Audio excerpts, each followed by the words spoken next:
Les pucerons, qu'ils soient verts, noirs ou gris, quand ils sont trop nombreux, peuvent mettre en danger nos végétaux.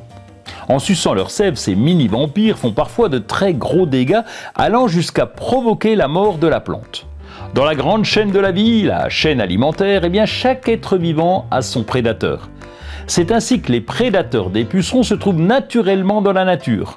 Parmi eux, les coccinelles au stade larvaire et au stade adulte. Ce sont les plus connus et ce sont aussi les plus grosses consommatrices de pucerons de toute espèce. On trouve la chrysope, la demoiselle aux yeux d'or, dont les larves ont comme proie favorite, eh bien, les pucerons. Les cirphes, ces petites mouches au vol stationnaire si reconnaissables, sont elles aussi, au stade larvaire, de très grands prédateurs de pucerons. Les perce-oreilles, alors eux, ils les dévorent morts ou vifs.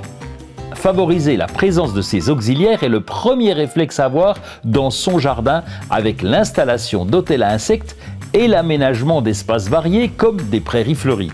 Les pucerons préfèrent s'attaquer aux jeunes rameaux des plantes. Ils sont bien plus tendres que les plus anciens.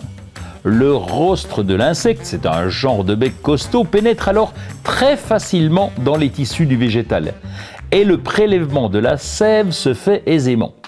Si vous observez de nombreux pucerons sur les jeunes rameaux, coupez-les et détruisez-les.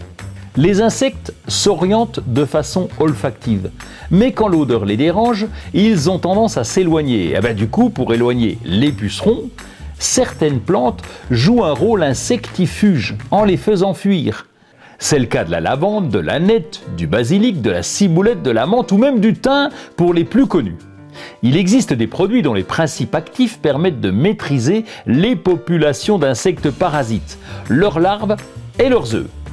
Lorsque l'attaque est importante et que les pucerons mettent votre plante en danger, il sera alors possible de les utiliser en pulvérisation, dans le respect évidemment des recommandations d'emploi.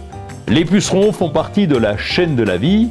Ils ont leur utilité, mais le rôle du jardinier consiste néanmoins à limiter leur prolifération exponentielle qui pourrait nuire à la santé de nos végétaux.